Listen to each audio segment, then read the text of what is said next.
The steam whistle pierced the crisp Oregon air, signaling the train's arrival at Silver Creek Station. Eleanor Morgan gripped her weathered leather suitcase tightly, her knuckles white with anticipation. At 6 feet tall, she towered over most men back home in Boston, a fact that had earned her sidelong glances and whispered comments throughout her 38 years.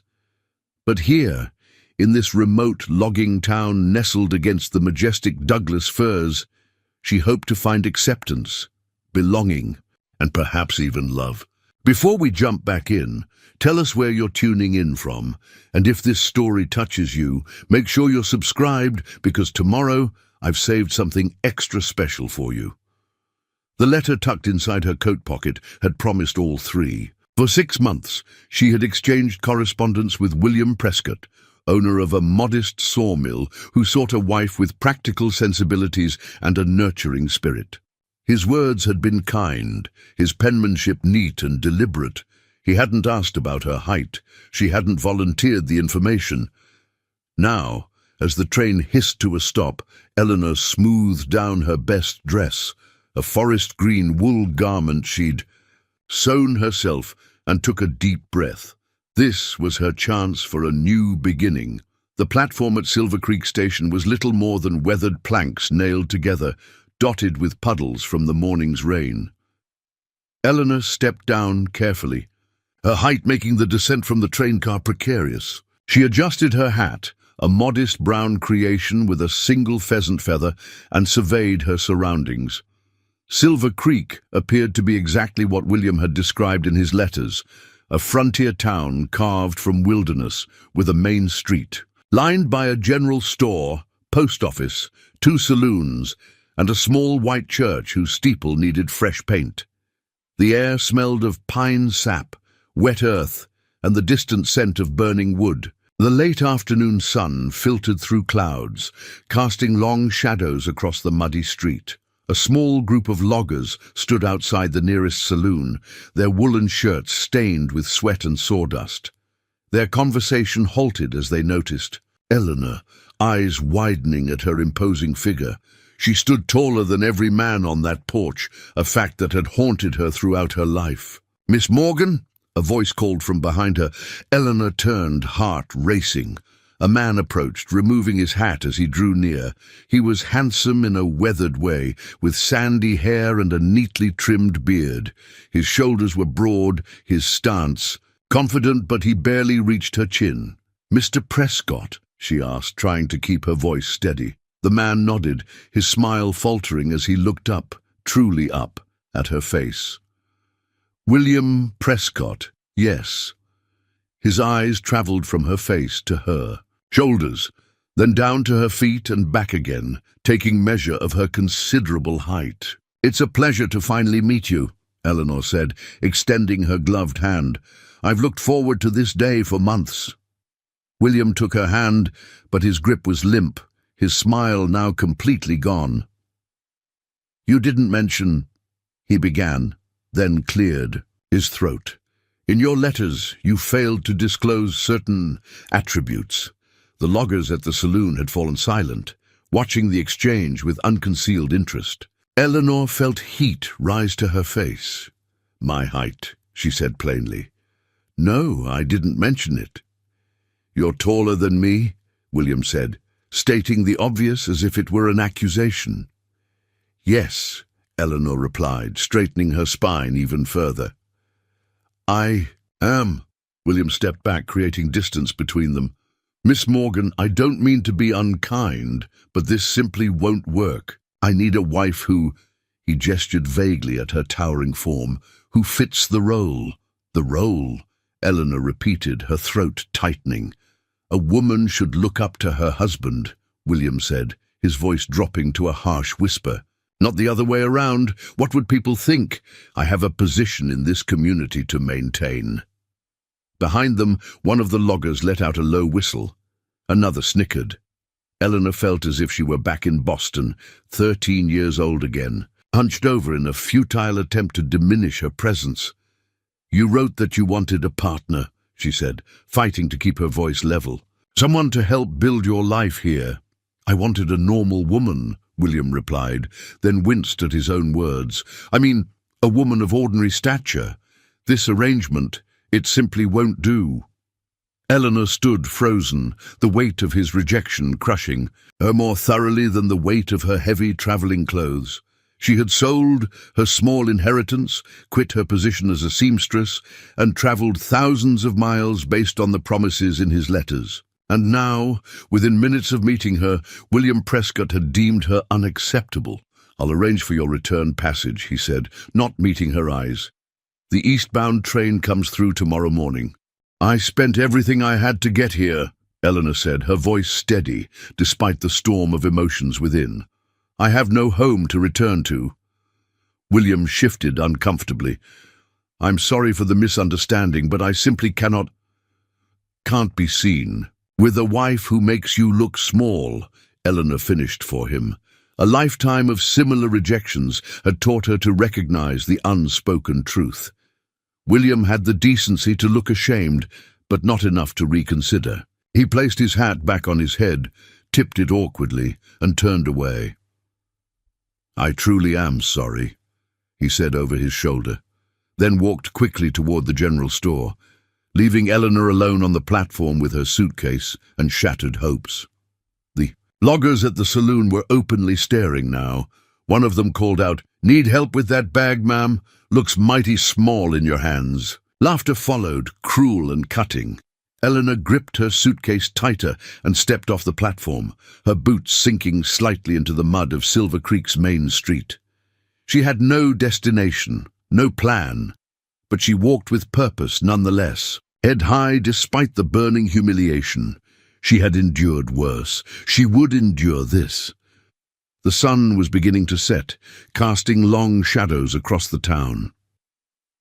Eleanor walked past the general store, the saloons, the church, and continued to the edge of town where the buildings gave way to towering pines. She needed to think, to plan her next move. Going back east wasn't an option. She had burned those bridges, sold her meager possessions, and bid farewell to the few friends she had. Moving forward was her only choice, but toward what? She found a fallen log at the forest's edge and sat down, placing her suitcase beside her. The distant sound of axes and saws echoed from deeper in the woods as logging crews finished their day's work. Eleanor rubbed her temples, trying to suppress the headache that threatened to overwhelm her. "Quite a view from up here, isn't it?" a deep voice said. Eleanor startled, turning to find a man standing a few yards away. He was tall, taller than her by at least 3 inches, with broad shoulders and powerful arms exposed by rolled-up shirt sleeves. His face was partly obscured by a thick beard, but she could see bright blue eyes studying her with curiosity rather than judgment. "I didn't mean to frighten you," he said, keeping his distance. "Name's Gabriel Blackwood. I run the Northern Logging, a camp for evergreen timber." Eleanor hesitated, then replied, "Eleanor Morgan." "You're new to Silver Creek?" Gabriel observed. "Just arrived on today's train?" "Yes." She didn't elaborate. Gabriel nodded toward the town. "And judging by your current location and expression, I'm guessing William Prescott isn't what you expected." Eleanor's head snapped up. "You know about that?" "Small town," Gabriel shrugged. "Word travels fast, especially when half the logging crew is taking a break at the saloon. Prescott's been telling everyone for weeks that his mail-order bride was arriving today." "Former mail-order bride," Eleanor corrected bitterly. "The arrangement has been dissolved." Gabriel's expression darkened. "Because of your height." It wasn't a question, but Eleanor nodded anyway. "Prescott's a fool," Gabriel said simply. "Always has been. Cares more about appearances than substance." Eleanor studied the man before her. Unlike William, Gabriel Blackwood seemed entirely comfortable with her height. His posture was relaxed, his gaze direct. "Do you have somewhere to stay tonight, Miss Morgan?" he asked. Eleanor glanced at the darkening sky. "I haven't figured that out yet. There's a boarding house run by Martha Webb. Good woman, fair prices. I can show you the way." Eleanor hesitated. She had just been betrayed by one stranger. Trusting another seemed unwise, yet there was something about Gabriel's straightforward manner that put her at ease. "Why would you help me?" she asked directly. Gabriel considered the question. "Because I've seen how this town treats outsiders, who don't fit their narrow expectations, because no one should be left stranded at nightfall, and because I believe people deserve better than to be judged by something as meaningless as how high their eyes sit from the ground." His answer was so unexpected, so refreshingly honest, that Eleanor found herself smiling for the first time. "Since arriving in Silver Creek, I would appreciate your guidance to the boarding house," she said, rising to her full height. Gabriel didn't flinch or step back. Instead, he smiled, a genuine smile that reached his eyes. "Mrs. Webb's cooking is worth the price alone," he said, gesturing toward town, "and she doesn't gossip, which in Silver Creek is rarer than gold." As they walked back toward town, Eleanor felt the stares of townspeople, but with Gabriel beside her, the look seemed less hostile, more curious. He carried himself with a quiet confidence that seemed to deflect criticism. "The logging business must be prosperous," Eleanor commented, noticing the activity around the sawmill. "It is," Gabriel replied. "Oregon timber is some of the finest in the world. We're shipping lumber all along the coast and even to the east. The railroad made everything possible." "The same railroad that brought me here," Eleanor mused. Gabriel glanced at her. "Do you regret coming?" The question caught her off guard. Did she regret it? She had gambled everything on William's promises, only to be rejected within minutes of arriving. "I don't know yet," she answered honestly. "Ask me tomorrow." Gabriel nodded, respecting her uncertainty. They arrived at a 2-story white house, with blue shutters and a small sign that read, "Webb's Boarding House." A plump woman with silver-streaked hair was sweeping the porch. "Evening, Mrs. Webb," Gabriel called. "I've brought you a new guest." Martha Webb looked up, her eyes widening slightly at the sight of Eleanor's height, but her warm smile never faltered. "Well now, we don't often get newcomers this time of year. Come in, dear. You look exhausted." Eleanor turned to Gabriel. "Thank you for your kindness, Mr. Blackwood." "Gabriel," he corrected, "and it was no trouble. I'm heading back to the northern camp tomorrow, but perhaps we'll cross paths again." "Perhaps," Eleanor agreed, finding herself hoping it would be true. Martha Webb ushered Eleanor inside, and Gabriel continued down the street, his tall figure silhouetted against the last light of day. The boarding house was clean and modestly furnished. Martha showed Eleanor to a small but comfortable room on the second floor. The bed was too short, as all beds were for her, but the mattress was soft and the linens fresh. "Supper's in half an hour," Martha said. "Nothing fancy, but it's hot and plentiful." "Thank you," Eleanor replied.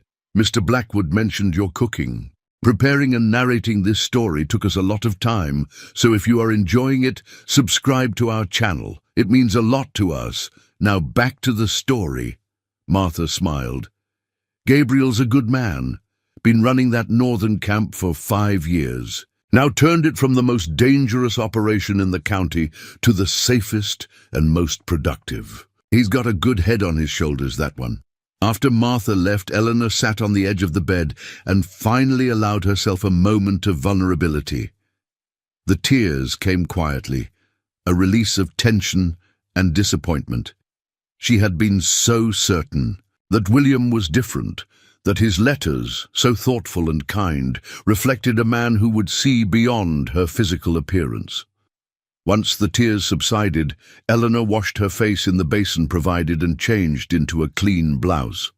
She would not hide in her room feeling sorry for herself.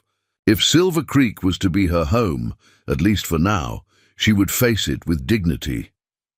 The dining room downstairs held 3 other boarders, an elderly school teacher, a young clerk from the general store, and a middle-aged widow who worked at the post office. All 3 stared when Eleanor entered, But Martha quickly made introductions, and the conversation flowed naturally as they ate a hearty meal of venison stew, cornbread, and apple pie. "You're a seamstress, you say?" Martha asked as they finished. "Dinner. Well, that's fortunate. Silver Creek could use a good seamstress. Mrs. Peterson does what she can, but her eyesight isn't what it was." "I specialize in practical garments," Eleanor explained. "Work clothes, sturdy dresses, children's clothing that can withstand play." "Perfect for a logging town." The widow, Mrs. Collins, nodded approvingly. "Most folks here value function over fashion." "Except William Prescott," the young clerk muttered, then flushed when he realized he'd spoken aloud. An uncomfortable silence fell over the table. "Word travels fast," Eleanor said dryly. Martha reached over and patted her hand. "People will talk." "Dear, it's what they do in small towns, but they'll also forget quickly when the next bit of gossip comes along. Or when they need a dress mended or trousers let out," Mrs. Collins added with a wink. After dinner, Eleanor helped Martha clear the dishes, grateful for the simple normalcy of the task. The kindness shown by Martha and Gabriel had begun to restore her faith that perhaps Silver Creek might still offer her a chance at belonging. Later, as she lay in bed listening to the distant hooting of an owl, Eleanor thought of Gabriel Blackwood, a man who seemed utterly unconcerned by her height, who had treated her with respect when others had not. His northern logging camp was mentioned with respect by the diners, and Martha clearly thought highly of him. Perhaps tomorrow would bring clarity. Perhaps Silver Creek still held promise, just not in the way she had expected. With that thought, Eleanor closed her eyes and fell into an exhausted sleep, her first night in Oregon coming to a close, not with the romantic reunion she had imagined, but with the tentative hope that sometimes rejection could lead to unexpected paths. And in the darkness of the forest beyond town, Gabriel Blackwood sat by his campfire, thinking of the tall woman with the dignified bearing and wondering what twist of fate had brought her to this remote corner of Oregon. The morning light filtered through the thin curtains of Eleanor's room at Webb's boarding house. She had slept, better than expected, exhaustion overcoming her troubled thoughts. Now, as she pinned her chestnut hair into a practical bun, she assessed her situation with clear eyes. She had exactly $28 to her name, her sewing supplies, 2 changes of clothes, and no return ticket to Boston, the eastbound. Train was scheduled to depart in 3 hours, but Eleanor had already decided she wouldn't be on it. Pride played a part in that decision, but practicality drove it. She had skills, she had determination. And Silver Creek, despite its less than welcoming introduction, needed a seamstress. Downstairs, Martha Webb was already busy with breakfast preparations. The scent of frying bacon and fresh coffee filled the house, making Eleanor realize how hungry she was. "There you are," Martha said warmly. "Sleep well?" "Better than expected," Eleanor admitted, automatically ducking slightly as she entered the kitchen. Years of hitting her head on door frames had taught her caution. Martha noticed and frowned slightly. "You needn't stoop here, dear. My late husband was 6'4", had all the door frames raised when we built this place. Said he was tired of walking around with perpetual bruises on his forehead." Eleanor straightened, surprised and grateful. "That's unusually considerate." "Frank was an unusually considerate man," Martha replied with a sad smile. 20 years gone now, but I keep the door frames high.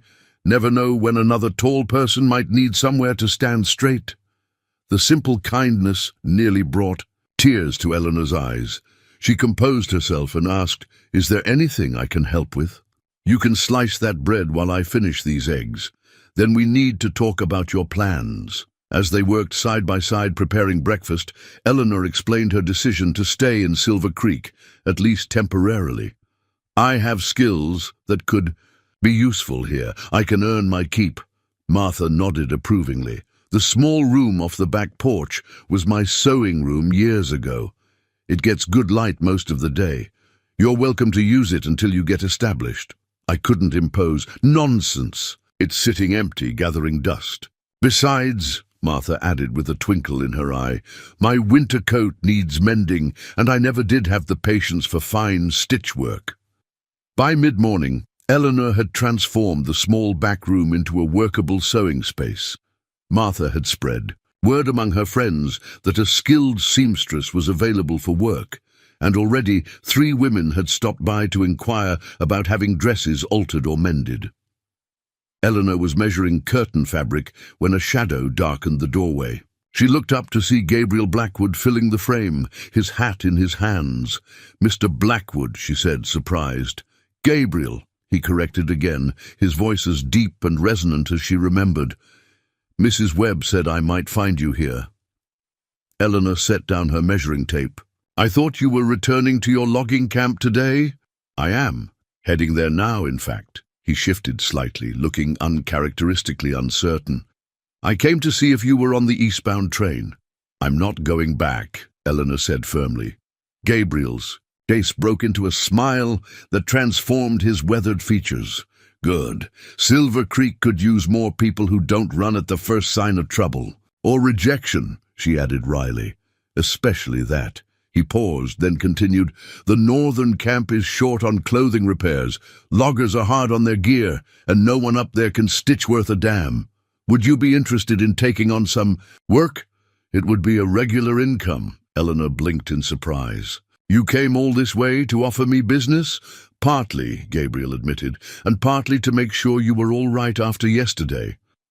His honesty was refreshing. "That's very considerate of you." "Not really. I need a good seamstress, and you need work. Seems like a fair arrangement." Eleanor smiled at his practical approach. "When would you need the first repairs done?" "I'll have one of my men bring a batch down next week. The pay is fair, better than what most in town would offer." "Then we have an arrangement," Eleanor agreed, feeling a small but significant victory.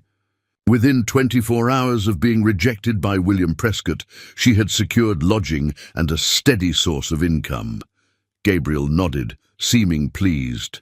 "I should warn you, though, some of these clothes might need more than repair, might need an exorcism." The unexpected joke startled a laugh from Eleanor. It felt good to laugh after yesterday's humiliation.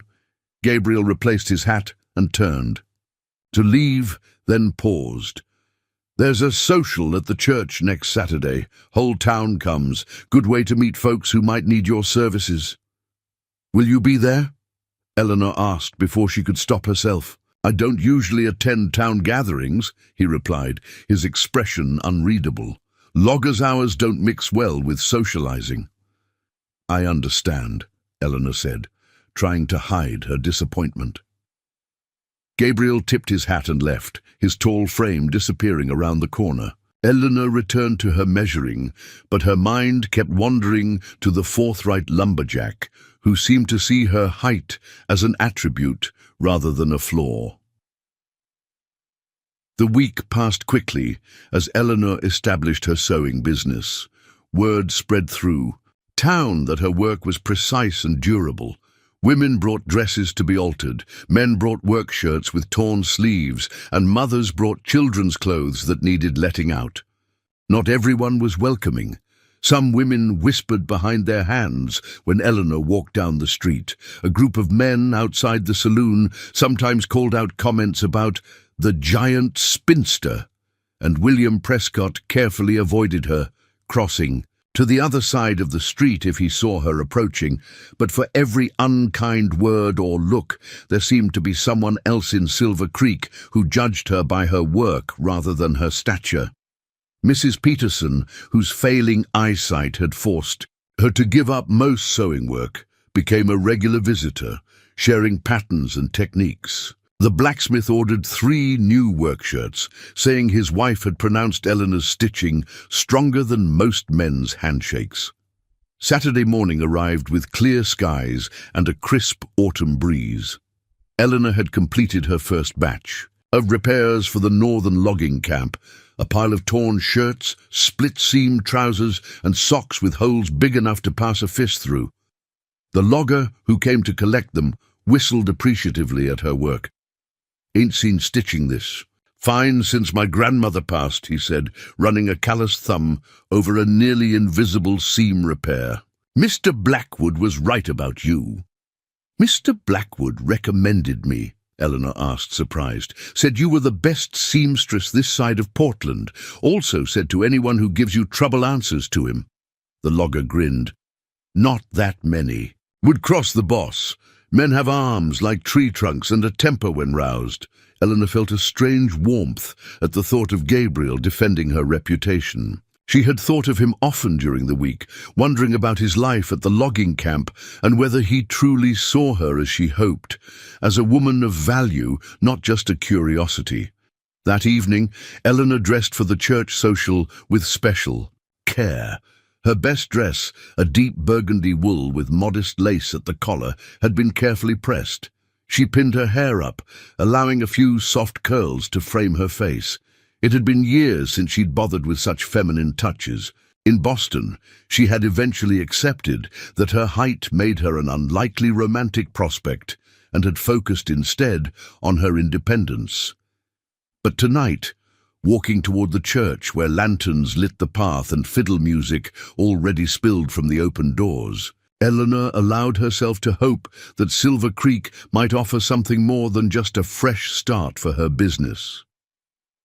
The church hall was decorated with autumn leaves and candles. Tables lined the walls, laden with pies, cakes, and savory dishes, brought by the townspeople.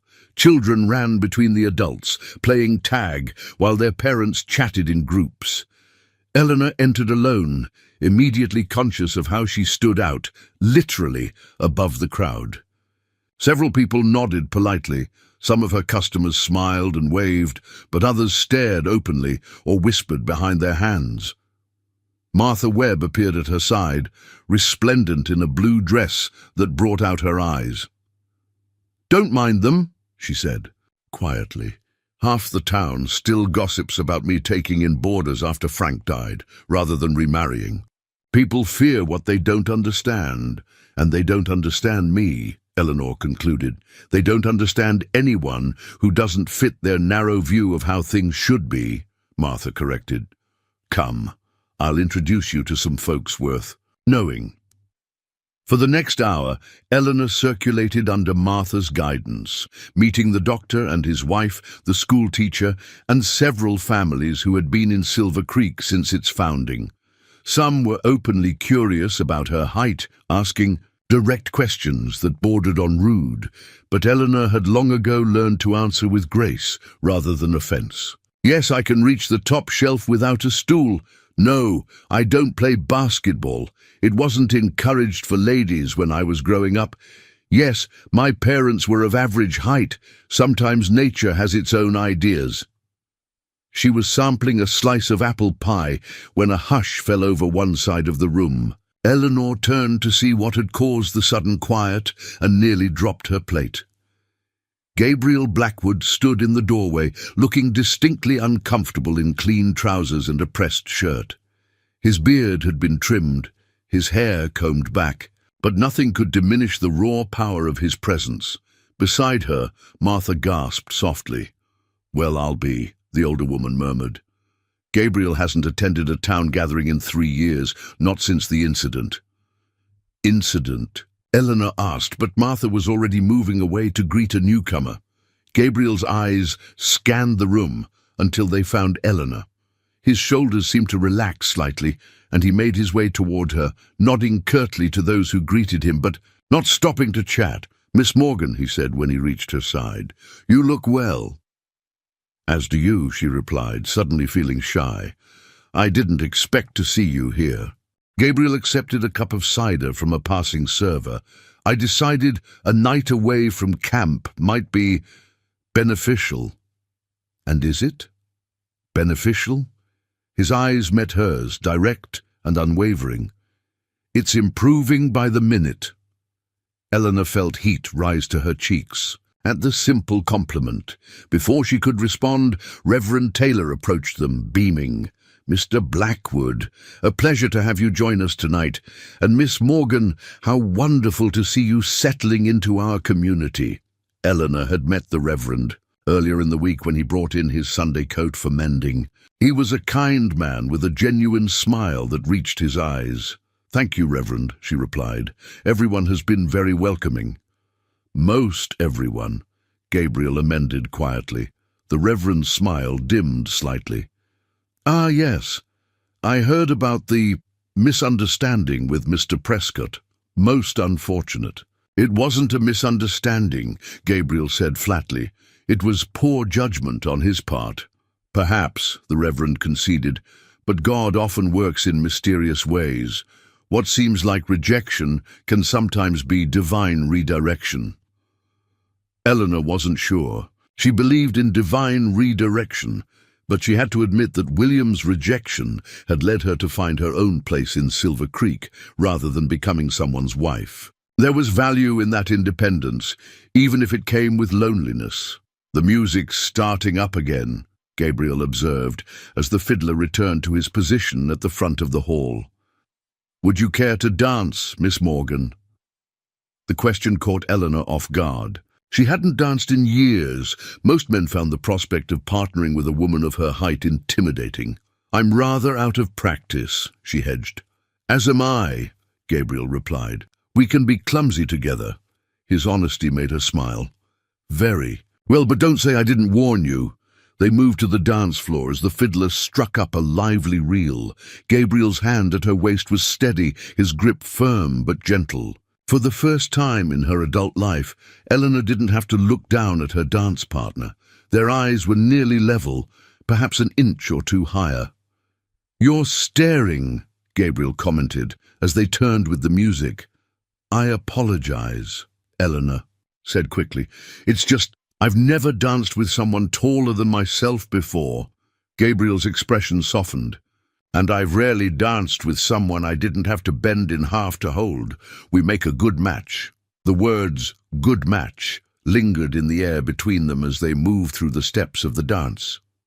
Eleanor was conscious of the stares they attracted. The town's newest oddity and its most reclusive resident, both standing head and shoulders above the crowd. But for once, she didn't care about the stares.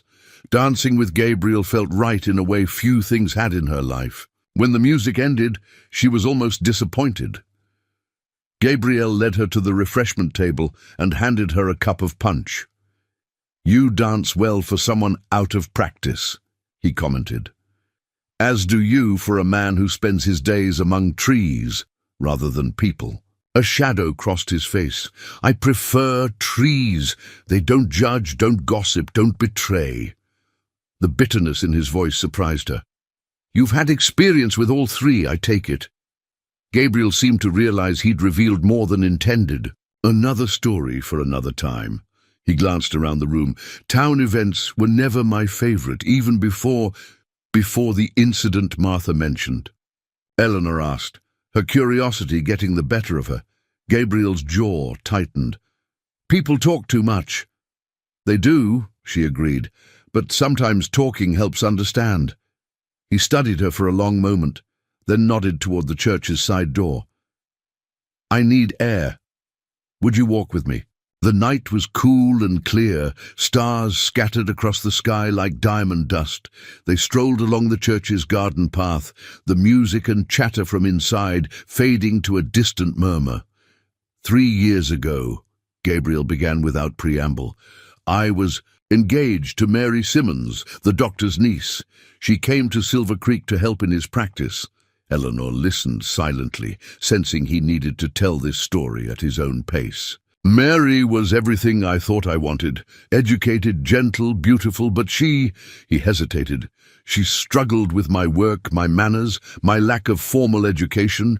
She wanted to change me into someone more suitable for town life." "Did you love her?" Eleanor asked softly. "I thought so, but love doesn't demand transformation. I understand that now." Gabriel stopped walking and turned to face Eleanor. 2 weeks before the wedding, I found her with William Prescott. Eleanor's breath caught. Oh, not like that, Gabriel clarified. They were just talking, but I overheard enough. She was questioning her choice, lamenting being tied to a rough lumberjack when she could have a businessman who understood proper society. Prescott was encouraging her doubts. What did you do? Nothing dramatic. I simply walked away, sent her a note ending our engagement the next day. She left town within a week. Gabriel's voice was flat, emotionless. Prescott spread rumors that I'd threatened them both, that Mary fled in fear. Most knew it wasn't true, but some believed it. I stopped coming to town except when necessary. Eleanor felt a surge of anger toward William Prescott. The man seemed determined to judge others while hiding his own flaws. I'm sorry, she said. Simply, Gabriel shrugged. It taught me something important. What's that? That appearance is deceiving, that someone beautiful on the outside can be ugly within, and conversely. His eyes met hers, intense in the moonlight. That true beauty often isn't recognized because people are too blinded by convention to see it. The moment stretched between them, charged with unspoken meaning. Eleanor felt understood in a way she never had before. The church door opened nearby, spilling light and noise into the garden. The spell broken, Gabriel stepped back slightly. We should return before they send out a search party, he said with a small smile. Small towns love nothing more than fresh gossip. Let them talk, Eleanor replied boldly. I've been gossip fodder. Since I was 12 years old and first towered over my teacher, it loses its sting eventually. Gabriel offered his arm, and she took it, feeling the solid strength beneath his sleeve. As they walked back toward the church, Eleanor realized that for the first time in her life, she felt perfectly sized, neither too tall nor too awkward, but exactly as she was meant to be. Inside, the dancing continued, but something had shifted in the room's atmosphere. Eleanor noticed William Prescott standing with a group of businessmen, his expression darkening as he watched her enter on Gabriel's arm. He whispered something to his companions, who glanced her way with smirks. Ignore him, Gabriel murmured, following her gaze. I intend to, Eleanor replied. His opinion matters less to me with each passing day. They rejoined the festivities, dancing twice more before Gabriel announced he needed to return to camp before dawn. He walked Eleanor back to the boarding house, their path lit by moonlight and the occasional lantern hanging outside businesses. Thank you for attending tonight, Eleanor said as they reached Martha's front gate. I know it wasn't easy for you. Some things are worth the discomfort, Gabriel replied. He hesitated, then added, I'll be bringing some men to town next Saturday for supplies. Perhaps you might join me for dinner at the hotel restaurant. The invitation was unexpected, but not unwelcome. I'd like that, Eleanor said, surprised by how much she meant it. Until then, Gabriel tipped his hat and turned to leave. Gabriel, Eleanor called after him. He looked back, questioning. Why did you really come tonight? He considered her question seriously before answering. Because when I saw you standing tall despite everything Prescott did, I remembered what courage looks like, and I wanted to see it again. With that, he walked away into the night, leaving Eleanor to ponder how one day's devastating rejection had somehow led her to this moment, standing under the stars, feeling valued not despite her differences, but because of them. The following week brought a crisp turn in the weather as October settled firmly over Silver Creek. Mornings dawned with frost on the window panes, and the surrounding evergreens stood in sharp relief against skies that promised snow before long. Eleanor's sewing business flourished beyond her expectations. What had begun as simple mending jobs expanded as word of her skills spread through town and to the outlying homesteads. Women brought her fabric to craft winter dresses and coats. The owner of the general store commissioned a dozen heavy canvas aprons for his staff. Even the saloon proprietor ordered new curtains for his establishment, claiming the ladies' stitches are straight as rifle shots. Her work for Gabriel's logging camp proved most lucrative of all. The first batch of repairs had been so satisfactory that he'd sent a larger second order along with a note. "Miss Morgan, your work exceeds expectations. The men insist their clothes haven't been this well mended since their mothers did the stitching. Enclosed is payment for your services and a second shipment of garments requiring your attention. Your skills are appreciated. Regards, G. Blackwood." The note, written in a surprisingly elegant hand, had been tucked inside an envelope containing payment well above what Eleanor had expected. She found herself reading it several times, noting the formal tone but sincere appreciation. She wondered if Gabriel was equally reserved in his correspondence with everyone, or if this professional distance was specific to their interaction. Martha had noticed her interest in the note. "You've read that scrap of paper so many times, I'm surprised it hasn't worn through," she commented over breakfast. Eleanor tucked the note into her pocket, feeling oddly defensive.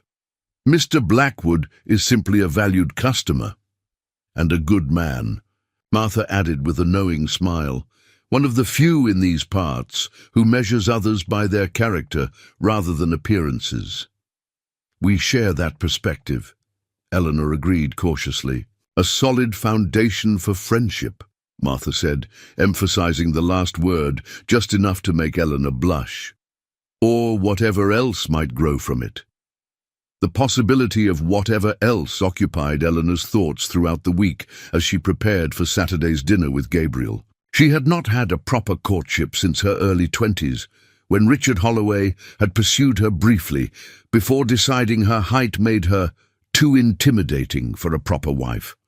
The memory still stung, but less sharply now than it once had, was Gabriel courting her. The dinner invitation suggested interest beyond friendship, but Eleanor was wary of reading too much into it. Men and women could share a meal without romantic implications. Perhaps he simply enjoyed her company as someone who, like him, stood apart from the crowd, literally and figuratively. By Saturday afternoon, Eleanor's nervousness had reached a peak. She tried on 3 different dresses before settling on a deep forest green wool with subtle copper embroidery at the collar and cuffs, her own handiwork from last winter when Boston's long evenings had left her with time for personal projects.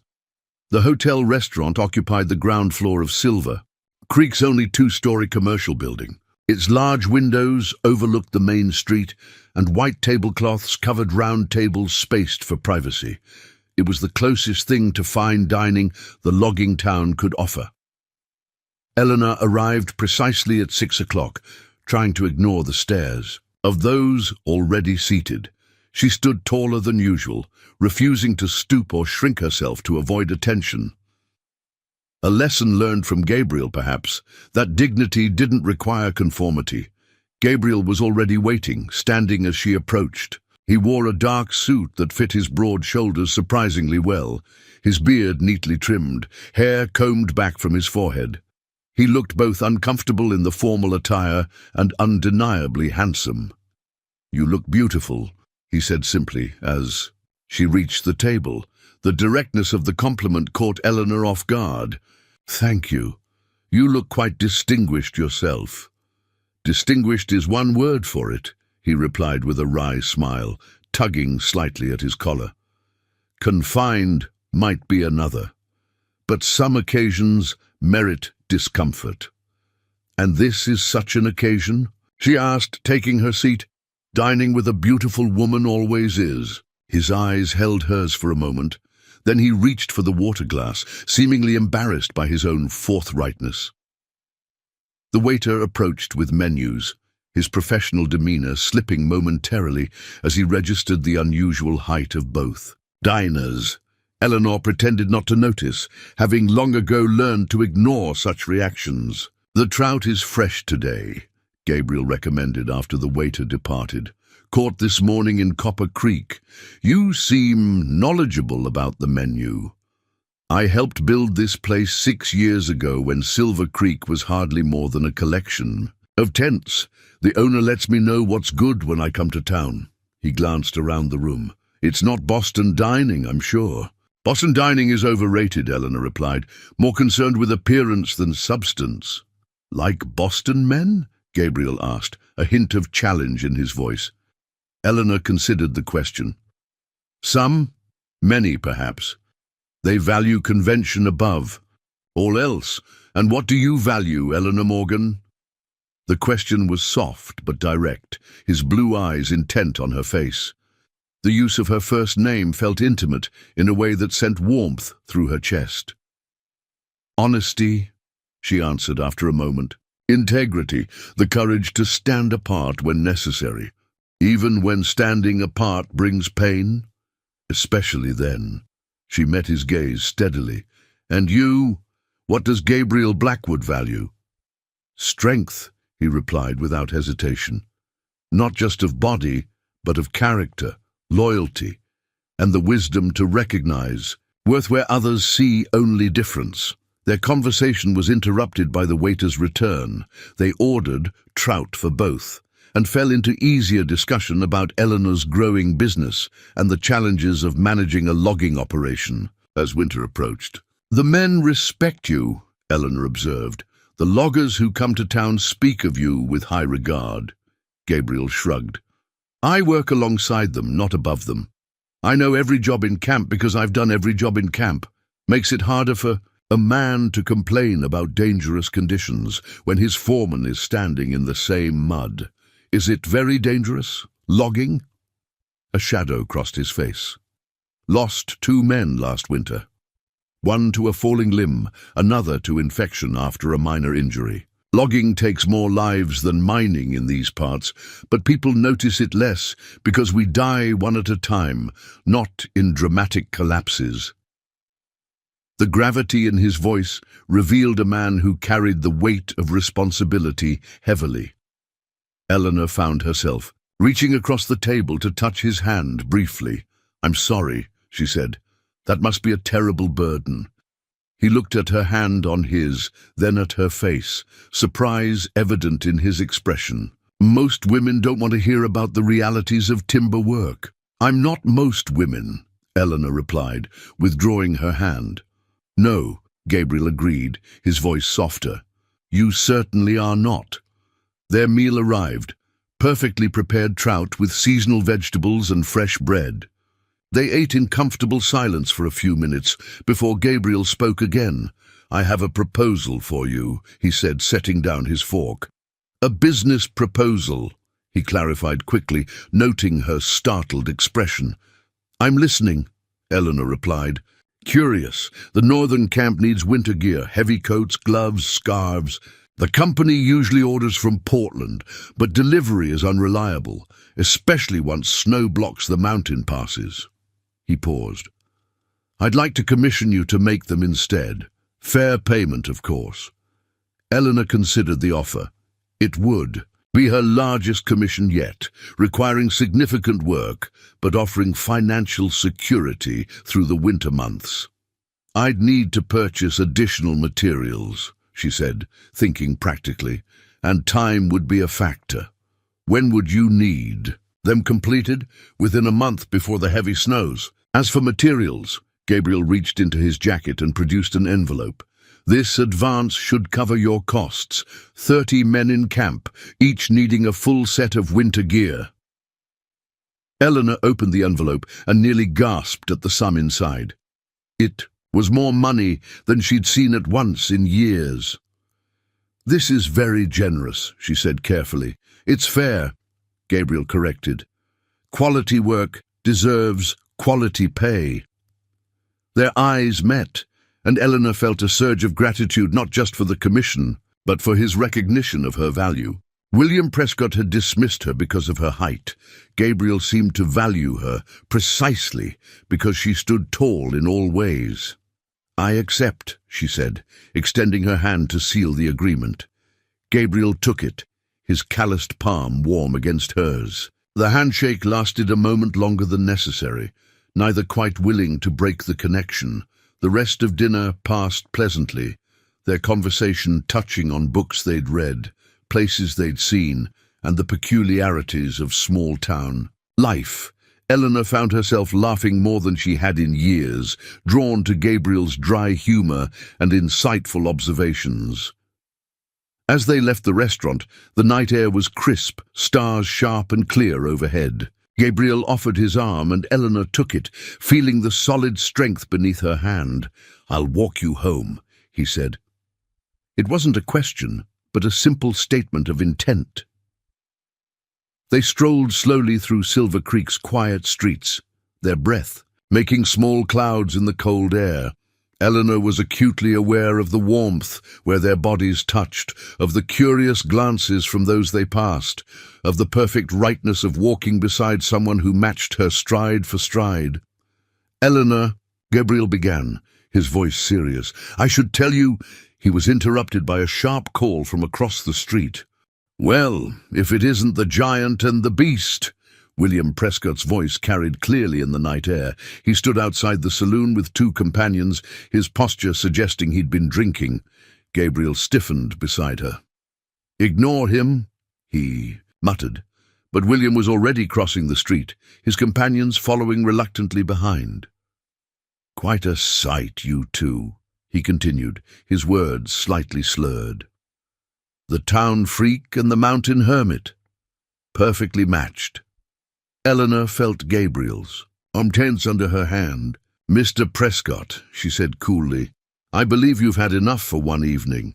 "And I believe you've forgotten your place," William retorted, his face flushed with alcohol and anger. "Coming to town, setting up shop, parading around with him." He jerked his head toward Gabriel.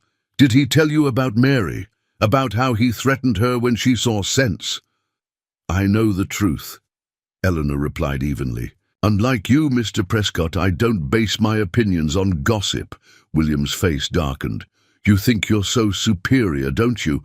With your fancy Eastern manners and your freakish height. You're nothing but a curiosity here, a story to tell. Remember that giant woman who came to marry Prescott? That's all you'll ever be." Gabriel moved forward, but Eleanor held him back with gentle pressure on his arm. This was her battle. "Is that what bothers you most, Mr. Prescott? That I found my place here despite your rejection? Or that others see value in me where you see only my height?" She straightened to her full 6 feet, looking down at William both literally and figuratively. "I pity you, so concerned with appearances that you've mistaken them for substance." William's mouth opened and closed, his anger momentarily robbed of words. One of his companions tugged at his sleeve. "Come on, Will, let's go. You've had enough." For a moment, Eleanor thought William might lunge at them, his face contorted with humiliation and rage. But then he spat on the ground near her feet and turned away. "You deserve each other," he called over his shoulder. "The freak and the failure." They watched him swagger back to the saloon, his companions casting apologetic glances behind them. "I'm sorry," Gabriel said quietly once William was out of earshot. "For what?" Eleanor asked. "His behavior is not your responsibility." "No, but I'm sorry you had to face it, that my presence beside you invited it." Eleanor turned to face him fully. "Listen to me, Gabriel Blackwood. I have been facing men like William Prescott my entire life, men who see only what's different, never what's valuable. I don't regret being seen with you. I'm proud of it." Something in Gabriel's expression shifted, softened. He reached up slowly, telegraphing his movement, and brushed a strand of hair from her face. "You are remarkable, Eleanor Morgan." The touch of his fingers against her cheek was gentle, almost reverent. Eleanor felt her heart quicken, aware they stood in the middle of the street where anyone might see, but finding she didn't care. "What were you going to tell me?" she asked softly. Before we were interrupted, Gabriel hesitated, then seemed to make a decision. "That I find myself thinking of you at odd moments, when the sun hits the treetops in the morning, when an eagle soars overhead, when something makes me laugh." He paused. "That I'd like to see you again, not just as a business associate." The simple honesty of his declaration took her breath away. "I'd like that too," she replied. He smiled then, a genuine smile that transformed his weathered face. "May I call on you tomorrow? Perhaps we could walk by the creek, if the weather holds." "I'd enjoy that." They continued walking toward the boarding house, the tension of the encounter with William gradually easing. At Martha's gate, they paused. Gabriel took both of Eleanor's hands in his. "Thank you," he said simply. "For what?" "For standing tall. For reminding me that there's more to life than hiding in the woods with my regrets." Eleanor smiled at his choice of words. "Standing tall is something I can't help," she quipped. Gabriel's laugh was low and warm. "Good night, Eleanor. Until tomorrow." "Until tomorrow," she echoed, watching as he walked away, his tall figure gradually blending into the darkness. Inside, Martha was waiting up, pretending to read by the fire. "Had a pleasant evening, did you?" she asked innocently. "Very pleasant," Eleanor replied, unable to keep the smile from her voice. "And will there be more pleasant evenings?" "I believe so." Eleanor hung her shawl by the door, though not everyone in town approves. Martha snorted. "William Prescott, I presume. That man has been a thorn in decent folks' sides since he arrived with his fancy clothes and Eastern money. Thinks he owns Silver Creek because he bought the sawmill. He seems to hold particular animosity toward Gabriel, because Gabriel is everything William pretends to be: honest, hard-working, respected." Martha closed her book decisively. "Don't. You worry about William Prescott. Men like him always overreach eventually." Eleanor nodded, though she couldn't quite dismiss the unease left by the encounter. Something in William's eyes had suggested his resentment went deeper than mere dislike, bordering on true hatred. "Gabriel is coming to call tomorrow," she said, changing the subject. Martha's eyes brightened. "Is he now? Well, isn't that something? That man hasn't courted anyone since—" She stopped herself. "Since Mary," Eleanor finished quietly. "He told me about her." "Did he?" Martha looked genuinely surprised. "Gabriel Blackwood must think very highly of you indeed. He doesn't speak of that time to anyone." She studied Eleanor's face. "Be gentle with him, dear. His heart healed crooked. After Mary, like a bone set wrong. I would never hurt him," Eleanor said, surprised by the fierceness of her own conviction. "Not intentionally, no, but sometimes even the kindest hearts cause pain when expectations don't align." Martha's eyes were sympathetic but direct. "What are your intentions toward Gabriel?"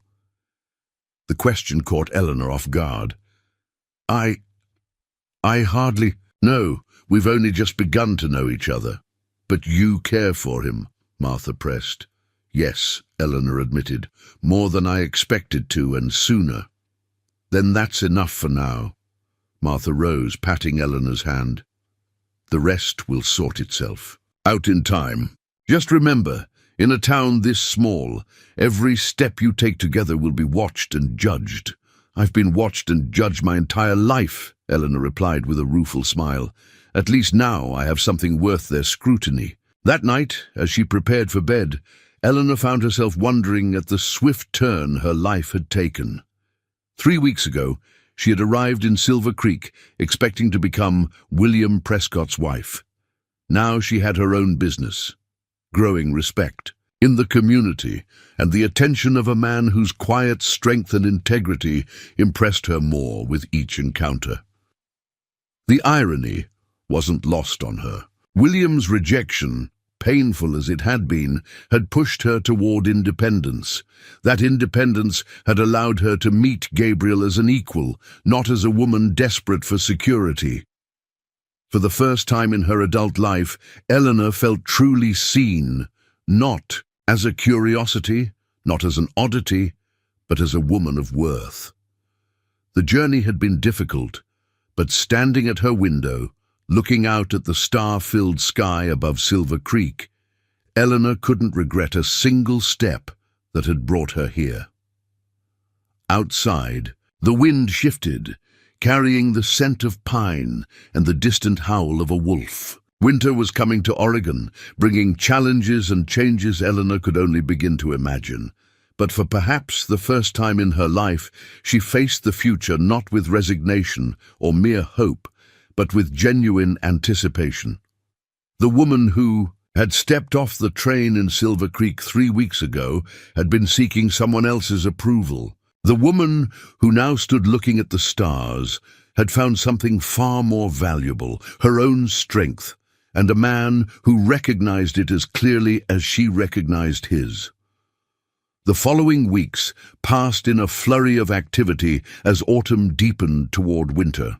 Eleanor worked tirelessly on Gabriel's commission, her days filled with measuring, cutting, and stitching heavy wool and canvas into durable winter gear for the logging camp. Her nights were often spent reviewing her ledger, calculating costs and profits with growing satisfaction. For the first time since arriving in Silver Creek, she felt not just accepted, but essential. Gabriel called on her regularly, their Sunday walks becoming a fixture in both their lives, unlike the stilted conversations that had characterized Eleanor's previous courtships. Their time together flowed naturally. They discussed books, debated politics, and shared stories of their pasts without pretense or performance. Gabriel didn't try to impress her with false gallantry or diminish himself to accommodate her height. Instead, they walked side by side, as equals, an experience so novel that Eleanor sometimes caught herself marveling at the simple pleasure of it. "You're staring again," Gabriel commented one crisp Sunday afternoon as they followed the creek path outside town. Eleanor smiled, unembarrassed at being caught. "I'm still not accustomed to looking someone in the eye without bending my neck."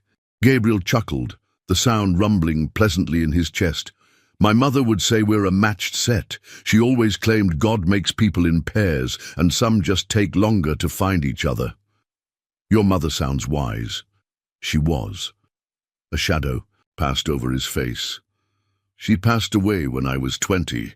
Consumption." Eleanor touched his arm gently. "I'm sorry." "It was long ago." He covered her hand with his. "She would have liked you." "Would she?" Eleanor asked, genuinely curious. "Very much. She had no patience for artifice or pretension, said life was too short to waste time pretending. To be less than you are." His blue eyes met hers. "You never pretend, do you, Eleanor?" "I tried once," she admitted. "In my 20s, I stooped, wore flat shoes, avoided situations where my height would be noticeable." She shook her head at the memory. "It was exhausting and ultimately pointless. I was still too tall, just with a perpetual backache to show for it." They walked in comfortable silence for a while, the only sounds the rushing creek beside them, and the occasional call of a bird overhead. The forest was ablaze with autumn colors, maple and aspen leaves creating a golden canopy against the evergreen backdrop. "I need to return to camp tomorrow," Gabriel said finally. "We have a contract to fulfill before the first heavy snow, and we're behind schedule." Eleanor nodded, trying to hide her disappointment. His visits to town had become more frequent over the past weeks, but she knew his responsibilities at the camp took precedence. "When will you return?" she asked. 2 weeks at least," he replied. "Possibly longer if the weather turns." 2 weeks suddenly seemed an eternity. Eleanor was surprised by the strength of her reaction to the news. "The winter gear should be finished by then," she said, focusing on practicalities. "I've completed nearly 20 sets already." "I wasn't thinking about the commission," Gabriel said quietly. Their eyes met, and something unspoken passed between them. Eleanor felt her heart quicken. "I've become accustomed to our walks," she acknowledged. Gabriel stopped and turned to face her fully. "Eleanor, He hesitated, seeming uncharacteristically uncertain. "I need to say something before I leave." She waited, watching as he gathered his thoughts. "I came to Oregon 10 years ago with nothing but the clothes on my back and an axe." Over my shoulder, he began. Built myself up from logger to foreman to camp manager. Never needed anyone, never wanted to. Eleanor remained silent, sensing he needed to find his way through this declaration at his own pace. Then you stepped off that train and something shifted. His voice deepened. At first, I just admired your dignity when Prescott humiliated you. Then I admired your determination, your skill, your refusal to diminish yourself. He took a deep breath. Now I find myself admiring everything about you. The directness of his confession took her breath away. In Boston, men had couched there, intentions in flowery language and abstract promises. Gabriel offered only truth, unadorned but powerful. I'm not a sophisticated man, he continued. I have rough edges that city life would have smoothed away. But I know my own mind, and my mind is increasingly occupied with thoughts of you. Eleanor felt warmth spread through her chest, despite the chill in the air. I think of you too, she admitted softly. More than I should, perhaps. Gabriel reached for her hand, his calloused fingers gentle against her skin. When I return from camp, I'd like to court you properly. Not just Sunday walks and dinner at the hotel, but with clear intention. His blue eyes held hers. Would you allow that? The question hung between them, weightier than its simple words suggested. Eleanor thought of all the times she'd been passed, over all the men who had found her too tall, too independent, too much. Gabriel offered something she had stopped believing possible, acceptance without condition, admiration without reservation. Yes, she answered, her voice steady despite the emotion welling in her chest. I would like that very much. The smile that transformed Gabriel's face was worth any uncertainty the future might hold. Slowly, giving her ample time to withdraw, if she wished, he leaned forward. Their lips met in a gentle kiss, brief but filled with promise. When they parted, Eleanor felt a curious sense of homecoming, as if something long unsettled had finally found its place. They continued their walk, hands intertwined, conversation flowing easily once more, but now colored by this new understanding. Between them, at the edge of town, where their paths would diverge, Gabriel stopped again. I nearly forgot, he said, reaching into his coat pocket. I brought you something. He withdrew a small wooden box, intricately carved with pine branches and birds in flight. I made this, he said, offering it to her. In the evenings after work, Eleanor opened it carefully. Inside, nestled on a bed of soft cloth, lay a brooch. Unlike the delicate, ornate pieces fashionable in Boston, this was crafted from polished wood and inlaid with small fragments of shell that caught the light like opals. Gabriel. It's beautiful, she breathed, lifting it from the box. It's Douglas fir, he explained. The shells are from the coast. I thought, he gestured vaguely at her practical dress, I thought it might suit you. Beautiful but strong. The thoughtfulness of the gift touched her deeply. Will you pin it on for me? His fingers, so capable with an axe yet surprisingly, deft with delicate work, fastened the brooch at her collar. When finished, his hand lingered for a moment against her throat, the warmth of his touch a counterpoint to the cool autumn air. I'll think of you while I'm gone, he said simply. And I you, she replied. They parted with another brief kiss, this one carrying the weight of their coming separation. Eleanor watched Gabriel's tall figure stride away toward the logging companies, stables, where he would collect his horse for the journey to the northern camp. Only when he disappeared from view did she turn toward the boarding house, her fingers tracing the contours of the wooden brooch at her collar. Martha was in the kitchen preparing supper when Eleanor returned. One look at Eleanor's face told the older woman all she needed to know. So, Martha said with a knowing smile, it seems you had a pleasant walk. Eleanor touched the brooch self-consciously. Gabriel is returning to camp tomorrow. He'll be gone at least 2 weeks. And he left you with more than just a goodbye, I see. Martha nodded at the wooden pin. That's his handiwork, isn't it? He's always had a gift for carving. Made the chess set the men use at the barber shop. He wants to court me officially. When he returns, Eleanor said. Still somewhat dazed by the afternoon's developments, Martha set down the potato she was peeling and dried her hands on her apron. Well, it's about time he found someone worthy of him. She studied Eleanor's face. And you? Are you certain about this? Gabriel is a good man, but his life is here in Oregon. It's a far cry from Boston society. Boston society never wanted me, Eleanor replied without bitterness. I was always too tall, too outspoken, too independent. She smiled softly. Gabriel doesn't want me despite those things. He wants me because of them. Martha nodded, satisfied. That's as it should be. She returned to her potato peeling. Though not everyone will see it that way. You mean William Prescott, him and others like him. Small minds fear what they don't understand, and two tall people finding happiness together will confound them entirely. Martha's eyes twinkled. I say, let them be confounded. The next morning, Eleanor rose early, drawn to her window by the sound of horses. Below, Gabriel and 3 other men were riding out of town, likely heading to the northern camp.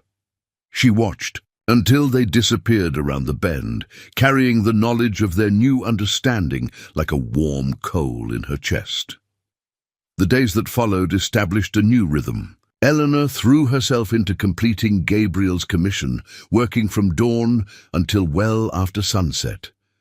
The repetitive motion of needle through thick fabric allowed her mind to wander, often to memories of Gabriel's kiss and the future it promised. Week into his absence, the first snow fell, light flurries that melted by midday, but served as a reminder of the approaching winter. Eleanor worried about Gabriel and his men working in the increasingly harsh conditions, but she trusted his experience and judgment. On the 10th day, she completed the last set of winter gear for the logging camp. 30 heavy coats, pairs of gloves, scarves, and woolen hats. Each piece was meticulously crafted, reinforced at stress points, and designed to withstand the brutal Oregon winters. The stack of finished work occupied an entire corner of her sewing room, a testament to her skill and dedication. The following morning brought an unexpected visitor. Eleanor was organizing her latest shipment of thread when the bell above her shop door jingled. She looked up to see Mary Simmons, or at least a woman she assumed must be Mary, based on Gabriel's description. She was petite and delicately featured, with golden hair arranged in an elaborate style more suited to Portland society than a logging town. Her dress, though practical for the cold weather, was clearly expensive, trimmed with fur at the collar. And cuffs. Miss Morgan, the woman asked, removing her gloves. I'm Mary Simmons, Dr. Phillips's niece. Eleanor straightened to her full height, unable to suppress a flicker of insecurity as she towered over Gabriel's former fiancée. Miss Simmons, what can I do for you? Mary glanced around the small shop, taking in the bolts of fabric and finished garments with an appraising eye. I've returned to Silver Creek to assist my uncle again. His rheumatism makes it difficult for him to travel to outlying homesteads. Her gaze settled on Eleanor. I heard you're a skilled seamstress. I am, Eleanor acknowledged, uncertain where this conversation was heading. I need several dresses altered, Mary continued. Nothing elaborate, but they require a knowledgeable hand. Would you be able to accommodate me? The request was reasonable, normal even, yet Eleanor sensed an undercurrent to the interaction. Was Mary truly here about dresses, or was she curious about the woman rumored to be Gabriel's new interest? Of course, Eleanor replied professionally. When would you like to bring them by? I have them here. Mary gestured to a valise Eleanor hadn't noticed by the door. If you're not too busy, perhaps you could take measurements now. What followed was a strained half-hour as Eleanor pinned and marked Mary's dresses acutely aware of the stark contrast in their heights and builds. Throughout the process, Mary made polite conversation, asking about Eleanor's background and how she came to Silver Creek. "I understand you originally came to marry William Prescott," Mary commented, as Eleanor measured the hem of a blue silk dress. "Yes," Eleanor replied, keeping her voice neutral. "That arrangement didn't proceed. William can be particular," Mary said delicately, "though I've always found him quite charming." Eleanor continued her work without comment. "I also hear you've become acquainted with Gabriel Blackwood," Mary continued, her tone deliberately casual. "Yes," Eleanor said again, unwilling to elaborate. Mary sighed. "Miss Morgan, I realize this is awkward. I'm not here to create difficulty. In fact, I came partly to warn you." Eleanor looked up, surprised. "Warn me?" "About William." Mary's expression turned serious. "He's not taking kindly to your friendship with Gabriel. There's bad blood between those men, as I'm sure you know." "I'm aware of their history," Eleanor acknowledged, thinking of Gabriel's account of finding Mary and William discussing her doubts about the engagement. "Then you should also be aware that William holds grudges," Mary continued. "He's been making comments suggesting Gabriel is only interested in you to spite him, that it's some kind of contest between them." Eleanor felt her face flush with anger. "That's absurd." "Of course it is," Mary agreed readily, "but William believes it, or at least wants others to believe it. He's hurt, and hurt men can be dangerous." Eleanor rose from her kneeling position, once again struck by the height difference between them. "Why are you telling me this? You hardly know me." Mary hesitated. "Because, regardless of what you may have heard, I care deeply for Gabriel. I wasn't ready for the life he offered. Too remote, too rustic for my tastes, but I never wished him harm." She met Eleanor's gaze directly. "He deserves happiness. If you can give him that, then you deserve fair warning about William's resentment." The sincerity in Mary's voice was unexpected. Eleanor had prepared herself to dislike this woman who had hurt Gabriel, but the reality was more complex than she had anticipated. "Thank you for your candor," Eleanor said finally. "The alterations will be ready in 3 days." Mary nodded, preparing to leave. At the door, she paused. "One more thing, Miss Morgan. Gabriel is a good man, but he carries old wounds. Be patient with him." With that, she was gone, leaving Eleanor to ponder the curious interaction. That evening, she recounted the visit to Martha over dinner. "Mary Simmons came to see you," Martha repeated, clearly surprised. "That's unexpected. She swore she'd never set foot in Silver Creek again after she left. She claims she's back to assist her uncle," Eleanor explained. "Dr. Phillips does need the help," Martha acknowledged. "But her timing is curious, returning just as Gabriel has found someone new." "You think she still has feelings for him?" The possibility sent an unexpected pang through Eleanor's chest. Martha considered the question. "Not necessarily, but people often want what they've discarded once someone else values it." She patted Eleanor's hand reassuringly. "Don't fret about Mary Simmons. Gabriel made his choice clear when he kissed you by the creek." Eleanor blushed. "How did you—" "Small town," Martha reminded her with a twinkle in her eye. "Mrs. Henderson was gathering late blackberries and saw you. By supper time, half the town knew." The thought of their private moment being observed and discussed should have mortified Eleanor, but she found she didn't care. Let them talk. For once, the gossip wasn't about her being too tall or too peculiar, but about being wanted and chosen. The second week of Gabriel's absence dragged more slowly than the first. Eleanor filled her days with work, taking on new commissions from townspeople and completing Mary's alterations with professional detachment. The wooden brooch he had given her became a daily fixture at her collar, a tangible reminder of their connection despite the distance. In the morning, Gabriel was expected. To return, heavy clouds gathered over Silver Creek, promising significant snowfall. Eleanor went about her work distractedly, glancing frequently toward the northern road. By midday, fat snowflakes were falling steadily, accumulating on windowsills and rooftops. Martha entered the sewing room, concern etched on her face. "The stagecoach driver says the North Road is getting treacherous. The snow is falling faster up in the mountains." Eleanor set down her needle. "Do you think Gabriel and his men will delay their return?" "If they're smart, they will," Martha replied, but Gabriel was determined to be back today.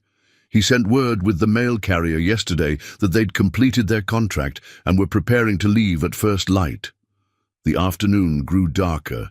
As the snowstorm intensified, Eleanor tried to focus on her work, but worry gnawed at her. She had heard enough about Oregon winters to know how quickly conditions could deteriorate, how dangerous the mountain passes became when snow obscured the trails. By evening, with no sign of Gabriel and the snow still falling heavily, Eleanor's concern had blossomed into genuine fear. She stood at the window of the boarding house parlor, straining to see through the swirling white curtain that had enveloped Silver Creek.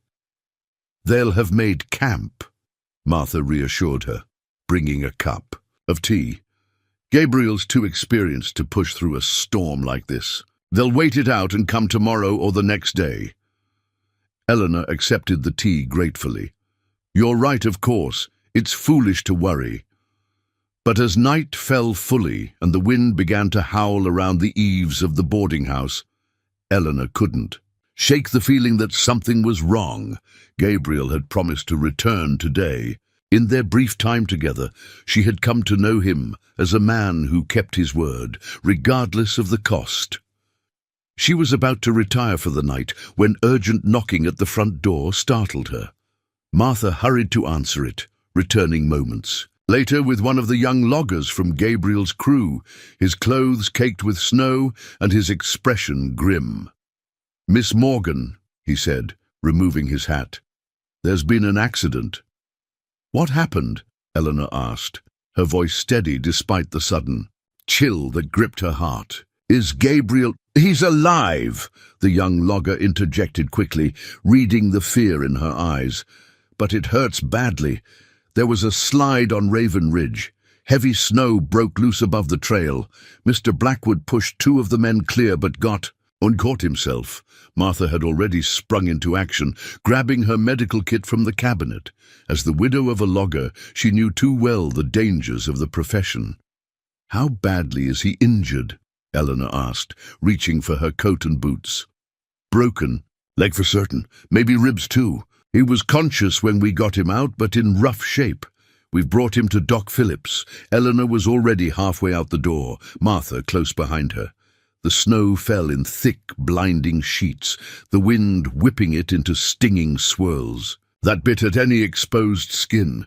Eleanor barely noticed the cold. Her mind was fixed on a single purpose: reaching Gabriel. The doctor's house stood at the far end of town, its windows glowing warmly against the darkening storm. Eleanor and Martha trudged through snow already knee-deep in places, following the young logger who had come to fetch them. Inside the doctor's house, chaos reigned. 4 snow-covered loggers huddled near the fire, their faces drawn with exhaustion and worry. Dr. Phillips and his niece Mary moved efficiently between the kitchen and a back room, carrying bandages and hot water. "Where is he?" Eleanor asked, her voice cutting through the murmured conversations. One of the loggers, a grey-haired man she recognized as Gabriel's second-in-command, stepped forward. "Miss Morgan," he acknowledged with a respectful nod. "The boss is in the back room with the doc." "How did it happen?" Martha asked, setting down her medical bag. "We were making good time despite the snow," the older logger explained. "Eager to get back to town. Gabriel was leading. He knows those trails better than anyone." He shook his head.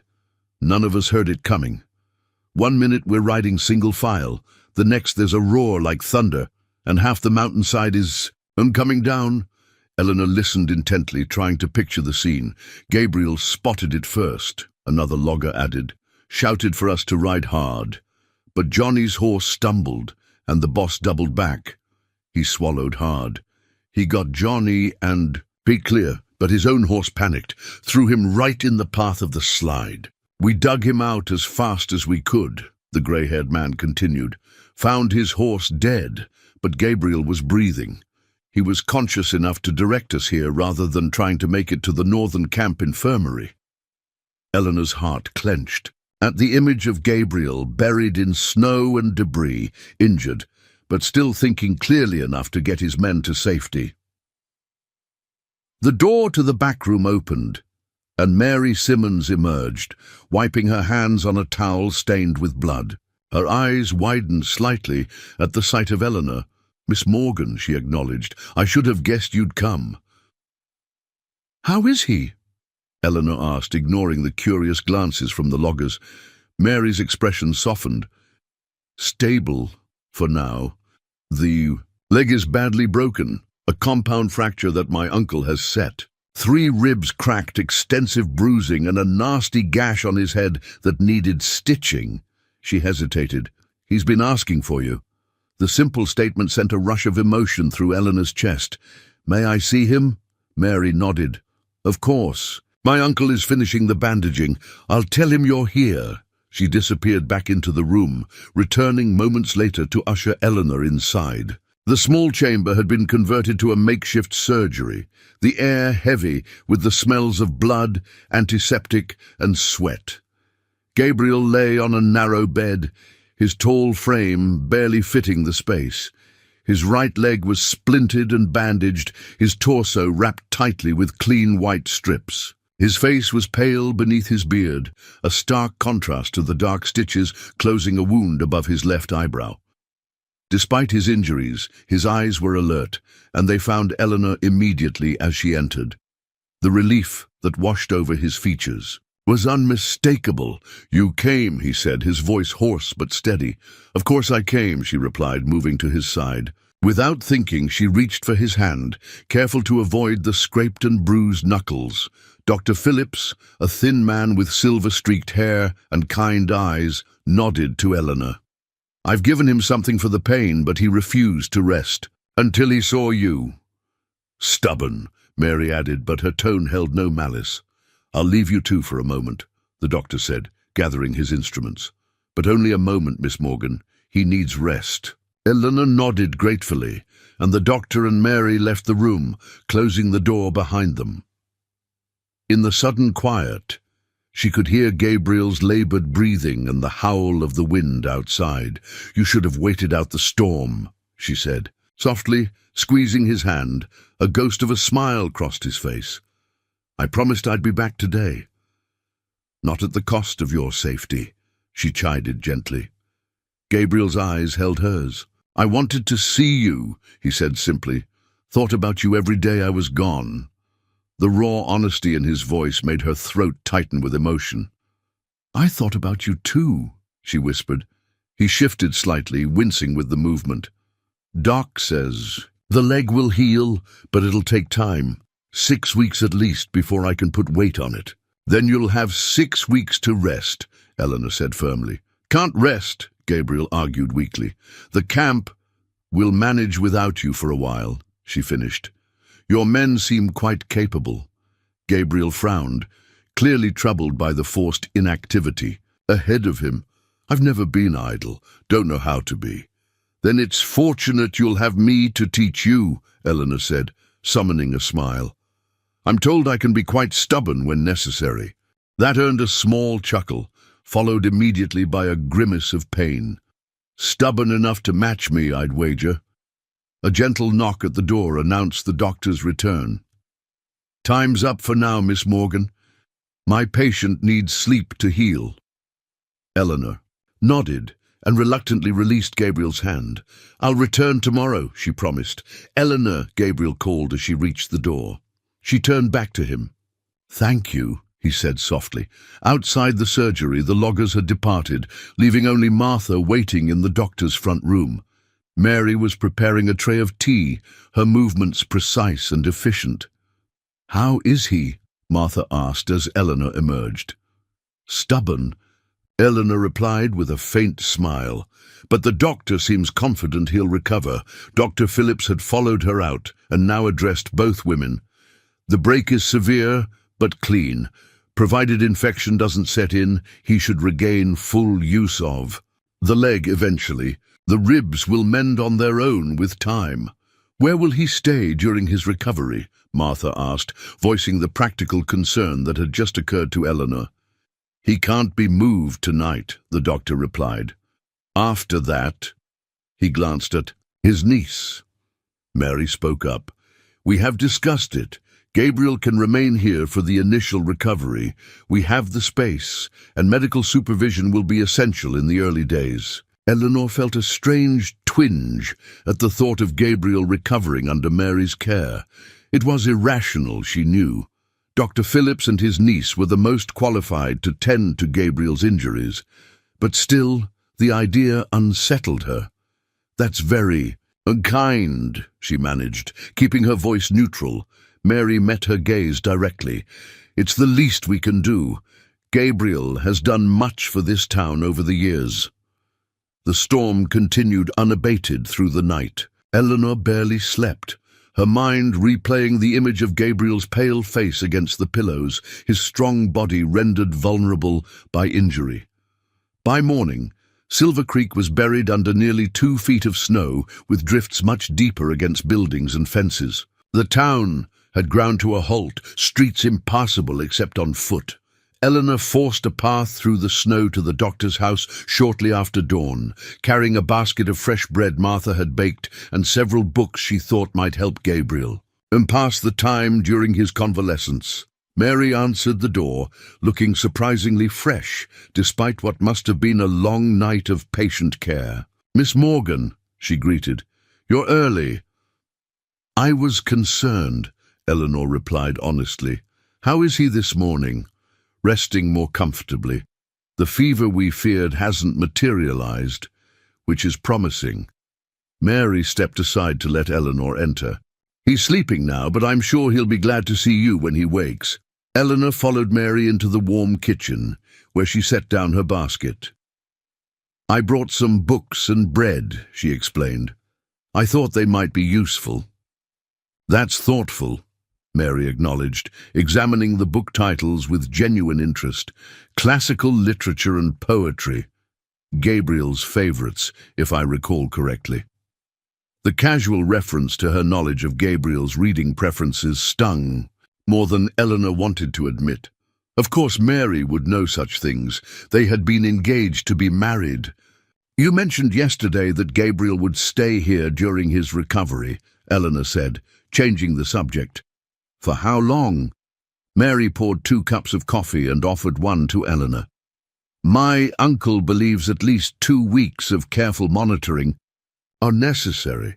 After that, assuming no complications, he could be moved to more comfortable quarters." She studied Eleanor over the rim of her cup. "You're concerned about my involvement in his care." The direct observation caught Eleanor off guard. It's understandable," Mary continued, "given our history. But I assure you, Miss Morgan, my interest is strictly professional. Whatever Gabriel and I shared is long past." Eleanor measured her response carefully. "Forgive me if I seem overly concerned. Gabriel is important to me." "So I've gathered," Mary replied with a small smile. "And you are clearly important to him. He asked for you repeatedly while delirious with pain last night." Before Eleanor could respond, a knock at the door interrupted their conversation. Mary excused herself to answer it, returning moments later with William Prescott. Eleanor stiffened at the sight of him. "Miss Morgan," William greeted her with exaggerated courtesy. "What a surprise to find you here." "Mr. Prescott," she acknowledged coolly. "Have you come to check on Gabriel's condition?" A flicker of something, annoyance, discomfort, crossed William's face. "I've come to speak with Dr. Phillips about town matters, but naturally I'm concerned about Mr. Blackwood as well. His accident is most unfortunate." There was something in his tone that rang false, a hollow note in his expressed concern. Eleanor studied him closely, noting the careful neutrality of his expression. "Uncle is checking on his patient," Mary explained. "He'll be available shortly. May I offer you coffee while you wait?" William accepted with practiced charm, settling into a chair with the ease of a frequent visitor. Eleanor wondered how often he called at the doctor's house and whether those visits coincided with Mary's return to Silver Creek. "The storm has caused considerable damage to the eastern storage sheds at the mill," William commented, accepting the coffee Mary offered. "Production will be delayed for at least a week while repairs are made." "A difficult time for such a setback," Mary replied sympathetically. "Indeed," William agreed, "especially with the Portland shipment due this month." His gaze shifted to Eleanor. "And how is your sewing business, Miss Morgan? I imagine there's less call for fancy dressmaking in a town like Silver Creek." The subtle condescension in his voice was unmistakable. Eleanor straightened in her chair, conscious as always of how her height compared to his. "On the contrary," she replied evenly, "I've found no shortage of work. In fact, I recently completed a significant commission for the northern logging camp. Winter. Gear for 30 men. William's smile tightened. "Ah, yes, Gabriel's camp. How convenient for you both." The implication hung in the air, poisonous in its subtlety. Before Eleanor could respond, Dr. Phillips entered the kitchen, looking tired but satisfied. "Good news," he announced. "The patient is awake and showing no signs of infection. The splint is holding nicely, and the ribs seem to be causing less discomfort." Eleanor felt relief wash through her. "May I see him?" Briefly, the doctor agreed. "He's still quite weak." As Eleanor rose to follow the doctor, William spoke again. "Please convey my best wishes for a speedy recovery, Miss Morgan. Silver Creek needs its lumberjacks, after all." The dismissive characterization of Gabriel as a mere lumberjack, rather than the respected camp manager he was, did not escape Eleanor's notice. She nodded stiffly and left the kitchen, following Dr. Phillips to Gabriel's room. Gabriel was propped up slightly against the pillows, his face still pale, but his eyes clearer than they had been the previous night. He smiled when he saw her, the simple expression transforming his features despite the pain evident in the tight lines around his mouth. "You came back," he said, reaching for her hand as she approached the bed. "I said I would," she reminded him gently, taking his offered hand and settling into the chair beside him. Dr. Phillips checked the bandages once more, then excused himself, leaving them alone. Eleanor studied Gabriel's face, noting with concern the dark shadows beneath his eyes and the strain visible in his expression. "How are you really feeling?" she asked. "Like I lost an argument with a mountain," he replied with a weak attempt at humor. "But better than last night." His fingers tightened around hers. "Seeing you helps." The simple admission warmed her. "I brought some books," she said. "I thought they might help pass the time." "Thank you." He shifted slightly, wincing. "I hate being idle." "You're healing, not idle," Eleanor corrected gently. "There's a difference." Gabriel's eyes held hers. "The doctor says I'll be here for weeks. The camp will be fine," she assured him. "Your men are capable, and you've trained them well." He nodded, though worry still creased his brow. "And you? Will you come see me?" "Every day," she promised. "Though I may have to fight through the snow to get here." That earned a smile. The mighty Eleanor Morgan, conquering blizzards. "For you, yes," she said simply. His expression softened. "I meant what I said before I left, about courting you properly." "I should hope so," Eleanor replied with mock severity. "I don't allow just anyone to kiss me by the creek." Gabriel chuckled, then grimaced at the pain the movement caused his ribs. "Perhaps not the most conventional courtship," he admitted. "Me trapped in bed, you trudging through snowdrifts to visit." "When have either of us ever been conventional?" Eleanor asked, smiling. A comfortable silence fell between them, broken only by the distant sounds of conversation from the kitchen and the howl of the wind outside. Gabriel's eyes began to droop, despite his obvious effort to stay awake. "Rest," Eleanor urged, gently disengaging her hand from his. "I'll return tomorrow." "Promise," he murmured, already half asleep. "I promise," she replied softly. In the kitchen, Eleanor found William still in conversation with Mary, their heads bent close together over what appeared to be town documents. They looked up as she entered, William's expression quickly rearranging itself from intensity to polite inquiry. "How is our patient?" he asked. "Resting," Eleanor replied briefly. "Dr. Phillips seems optimistic about his recovery." "Excellent news," William said with that same hollow enthusiasm. "Mary, perhaps you might consider organizing the Ladies' Aid Society to provide meals during his convalescence. I'm sure Miss Morgan is too busy with her seamstress work to manage such things." The deliberate attempt to separate her from Gabriel's care ignited a spark of anger in Eleanor's chest. Before she could respond, Mary spoke up. "Actually, William, I believe Miss Morgan is quite capable of coordinating any assistance Gabriel might need. She seems to understand his preferences better than most." The subtle support from an unexpected quarter momentarily startled Eleanor. Mary's gaze met hers briefly, a silent understanding passing between them. Whatever their history or differences, both women recognized William's manipulative tactics for what they were. William's smile hardened almost imperceptibly. "Of course, I merely thought to ease the burden." "Your concern is noted," Eleanor said coolly, "but unnecessary."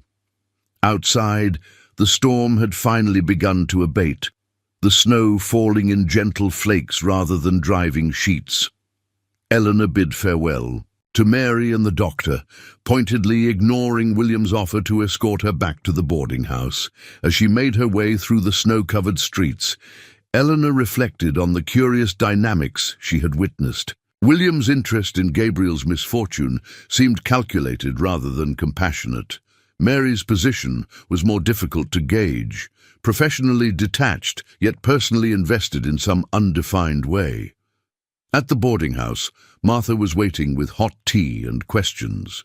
Eleanor recounted Gabriel's condition and the doctor's prognosis, her relief evident in every word. "And Mary?"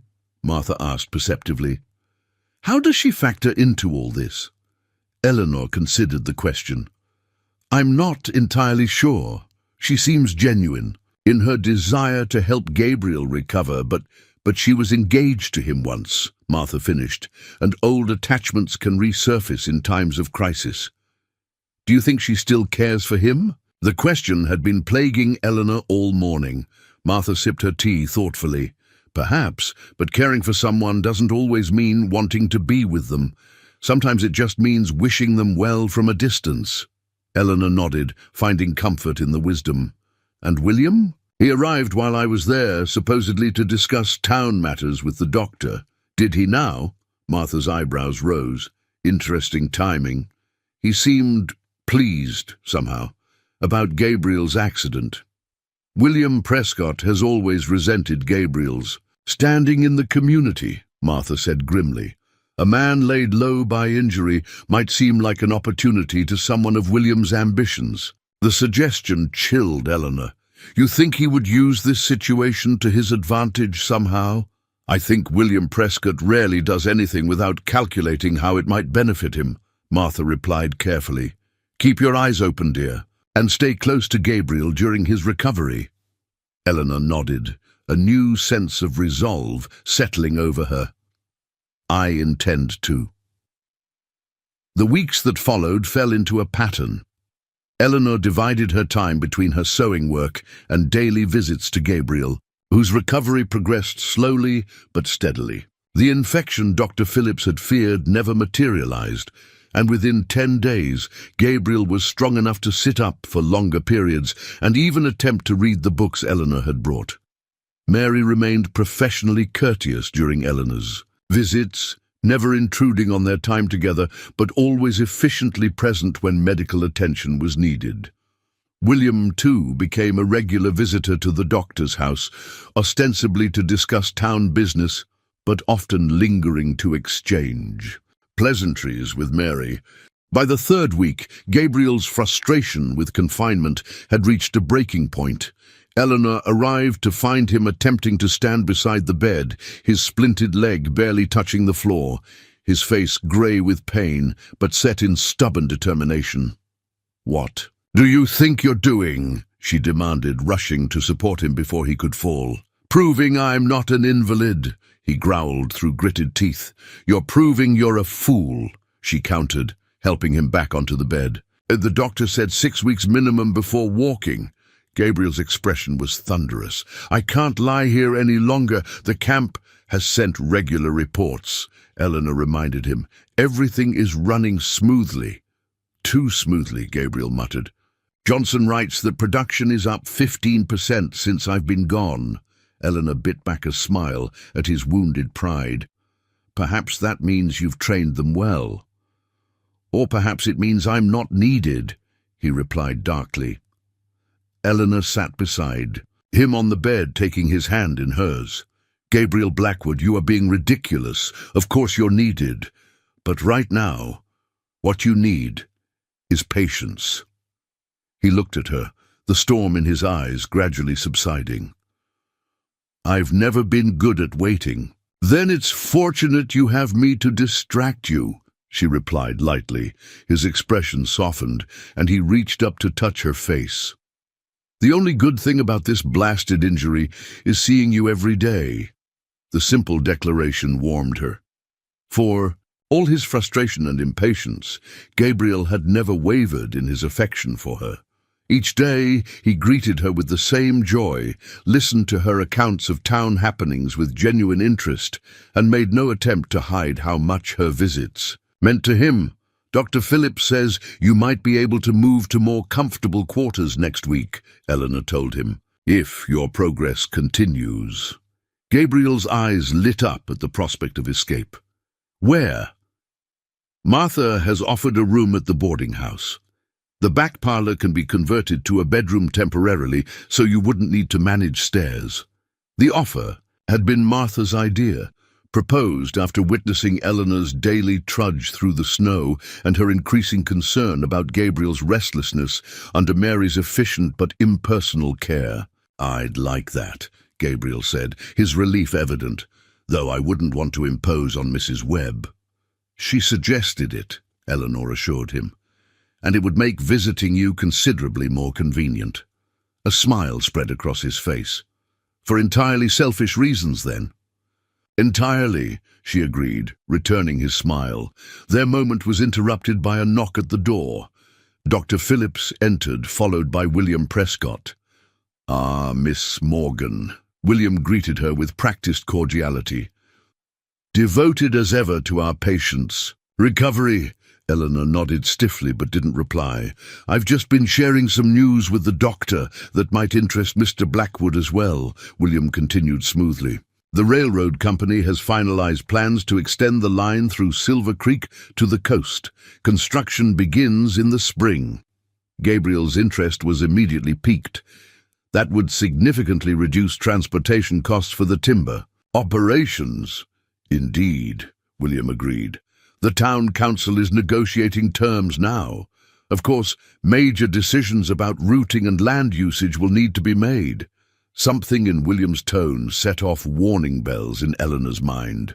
He spoke casually, but there was an underlying current of satisfaction that suggested more than simple civic pride in the development. "What land will be affected?"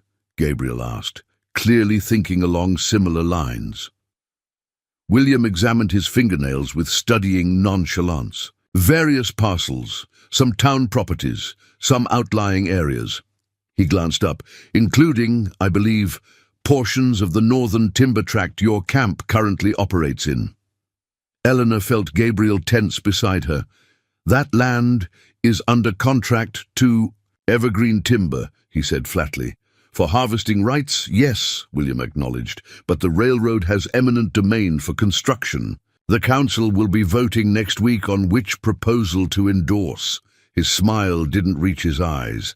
"I just thought you should be informed, given your current limitations." The implication was clear. Gabriel's injury had removed him from the decision-making process at a critical moment, and William intended to capitalize on his absence. "I'll attend the council meeting," Gabriel said firmly. Dr. Phillips spoke up, frowning. "You're in no condition to—" "I'll attend," Gabriel repeated, his voice leaving no room for argument. William's smile widened slightly. "How admirable. Though I fear the journey might prove challenging in your condition." "He won't be alone," Eleanor said, meeting William's gaze steadily. "I'll ensure he gets there." William looked between them, something calculating in his expression. "As you wish. The meeting is next Thursday at the town hall. I'm sure it will be most illuminating." After William departed, Dr. Phillips voiced his medical objections to Gabriel attending any public gathering, but it was clear from Gabriel's expression that his mind was made up. When the doctor left to tend to another patient, Gabriel turned to Eleanor. "He's planning something," he said, his voice low with anger. "That railroad extension has been discussed for years, but the timing of this vote, while I'm confined here, is too convenient." Eleanor nodded, sharing his suspicion. "What exactly is at stake with the Northern Timber Tract?" "It's the most valuable stand of old-growth Douglas fir in the region," Gabriel explained. "Some of those trees are 300 years old. The contract gives evergreen timber exclusive harvesting rights for 10 more years, with strict sustainability requirements. I helped negotiate, and the railroad would change that. If they cut through the heart of it, yes, they'd clear-cut a wide swath for the tracks and take the most accessible trees." His jaw tightened. Years of careful forest management destroyed a shortcut to the coast. Eleanor could see how deeply this threatened not just Gabriel's livelihood, but his principles. "Then we'll make sure you're at that meeting," she said firmly. "William Prescott isn't the only one who can influence the town council." Gabriel studied her face, a slow smile spreading across his features, despite the gravity of the situation. "You know, Eleanor Morgan, I believe I'm falling in love with you." The declaration, so casually delivered in the midst of their discussion, stole her breath. She had suspected, hoped, that his feelings ran as deeply as her own, but hearing the words spoken aloud sent a rush of warmth through her chest. "That's fortunate," she replied when she found her voice again, "because I believe I'm already there." His hand found hers, large and warm and steady, despite everything. At that moment, with snow falling gently outside the window and uncertainty looming on the horizon, Eleanor knew with absolute clarity that whatever challenges lay ahead, they would face them together, standing tall, side by side. The evening of the town council meeting arrived with fresh snowfall blanketing Silver Creek. Gabriel sat propped in a specially modified chair, his splinted leg extended, face pale but determined. 4 loyal loggers had carried him through the snow to the town hall, with Eleanor walking tall beside him, her head held high despite the whispers that followed them. William Prescott stood at the front of the packed hall, his polished appearance a stark contrast to Gabriel's obvious discomfort. The 5 council members, led by Judge Porter, listened attentively as William presented his case for the Northern Railroad route that would cut through the heart of the forest Gabriel managed. "Economic prosperity," William concluded with practiced conviction. "That's what this Northern route promises Silver Creek: jobs, growth, and progress." When Gabriel raised his hand to speak, a hush fell over the crowd. Despite his weakened state, his voice carried powerfully through the hall as he methodically countered William's arguments. He spoke of sustainable forestry, of protecting jobs that would last generations rather than vanish after a single harvest, and of the environmental damage the northern route would cause. "The southern route," Gabriel concluded, "preserves our greatest resource while still embracing progress. Short-term gain shouldn't trump long-term prosperity." To everyone's surprise, Eleanor stood next. Her impressive height commanded attention as she addressed the council. "I came to Silver Creek as a stranger," she began, "but I've grown to love this community and understand its relationship with the surrounding forest." She spoke eloquently about balance, sustainability, and the legacy they would leave for future generations.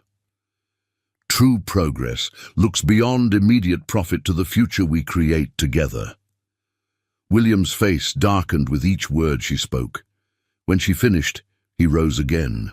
"With all due respect to Miss Morgan," he said with barely concealed contempt, "this decision should be made by those with true investment in Silver Creek's future, not by outsiders or employees with conflicting interests." The dismissive remark sparked murmurs throughout the hall. Judge Porter called for order, and the council withdrew to deliberate. William paced nervously while Gabriel remained still, Eleanor's hand firmly in his. "Whatever happens," she whispered, "you spoke the truth." "As did you," he replied, squeezing her hand. "You continue to amaze me, Eleanor Morgan." When Judge Porter finally announced that the council had voted 3-2 in favor of the Southern, a root relief washed over Gabriel's face. William approached them. As the crowd dispersed, his composure restored, but his eyes cold. "Congratulations," he said stiffly. "You've managed to delay progress yet again, Blackwood." "I've helped ensure sustainable progress," Gabriel corrected. "There's a difference." William's gaze shifted to Eleanor. "I would have thought you'd have learned your place by now." "My place is exactly where I choose to stand, Mr. Prescott," she replied evenly, "something you never understood." Judge Porter approached after William stormed away. "That was well spoken, both of you. Prescott had the council nearly convinced before tonight." His shrewd eyes assessed them. "Keep an eye on that one. He doesn't take defeat graciously." Back at the boarding house, Gabriel was exhausted but triumphant. Once settled in bed, he reached for Eleanor's hand. "You were magnificent tonight," he said softly, "standing tall in every way." She smiled at his choice of words. "It's easier to stand tall when you have a reason to." "Eleanor," Gabriel began, his voice taking on a serious tone, "there's something I need to ask you." Her heart quickened at his expression. "Yes?" "When I first met you, you had just been rejected by a man too foolish to see your worth." He took a deep breath. "I love you, not despite your height or your outspokenness, but because of those things. Because you stand tall in a world that would have you stoop." Tears welled in Eleanor's eyes as he continued. "I had planned to court you properly for months, but tonight reminded me that life offers no guarantees of time." His blue eyes held hers steadily. "When this leg heals, when spring comes to the mountains, would you consider becoming my wife? Not to keep my house or bear my children, though both would be welcome if you desired, but to stand beside me as my equal and my heart's companion." The tears spilled over then, tracing warm paths down Eleanor's cheeks. "Yes," she answered, her voice steady despite her emotion. "I would be honored to stand beside you, Gabriel Blackwood, for all the days we're granted." His face transformed with joy, and he pulled her gently into his embrace. "I never thought," he murmured against her hair, "when I found you at the edge of town that day, that you would change everything." "Nor did I," she replied softly. "When William rejected me, I thought my last chance at happiness had vanished. How wrong I was." The months that followed brought healing and change to Silver Creek. Gabriel's leg mended, though he retained a slight limp that Dr. Phillips warned might be permanent. By March, he had returned to managing the northern camp, implementing new safety protocols inspired by his own accident. Eleanor's sewing business flourished beyond her expectations. Word of her skill spread to neighboring settlements, bringing commissions that allowed her to hire an assistant, a young widow with remarkable aptitude for detailed work. William channeled his thwarted railroad ambitions into expanding his mill, operations, and cultivating political aspirations. Rumors circulated that he intended to run for the territorial legislature in the fall. Mary Simmons remained in Silver Creek, assisting her uncle, and gradually developed an unexpected friendship with Eleanor, bound initially by their shared care for Gabriel, but growing into genuine respect. On a bright April morning, with cherry blossoms drifting like snow in the gentle breeze, Eleanor stood in Martha's garden, wearing a simple cream-colored dress of her own design, unadorned except for the wooden brooch Gabriel had given her months ago. Martha emerged from the house carrying a small bouquet of wildflowers tied with a blue ribbon. "The Reverend sent word he's ready whenever you are," she said, handing Eleanor the flowers. "No need for haste. It's your day." "Thank you, Martha, for everything. I've watched you grow into yourself these past months," the older woman replied, eyes misting. "See you find your place. It does my heart good."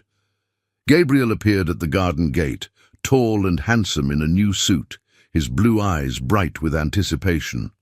He crossed to her, seeming oblivious to everything else. "You are beautiful," he said simply, taking her hands in his. Eleanor smiled up at him, truly up, for Gabriel stood 3 inches taller even now. "As are you, Gabriel Blackwood." "Ready?" he asked softly. "I've been ready since the moment you found me at the edge of town," she replied. As they walked toward the small white church, Eleanor noticed William Prescott watching from across the street. Their eyes met briefly, and Eleanor nodded once in acknowledgement of all that had passed between them, the rejection that had ultimately led her to true happiness. After a moment's hesitation, William returned the nod with a slight tip of his, before turning away. Inside the church, sunlight streamed through the windows, casting rainbow patterns on the wooden pews. The space was filled with faces both familiar and dear. Martha beaming from the front row, Mary sitting beside her uncle, Gabriel's loggers uncomfortable but proud in their Sunday best. When they spoke their vows, Gabriel's voice carried clearly through the church.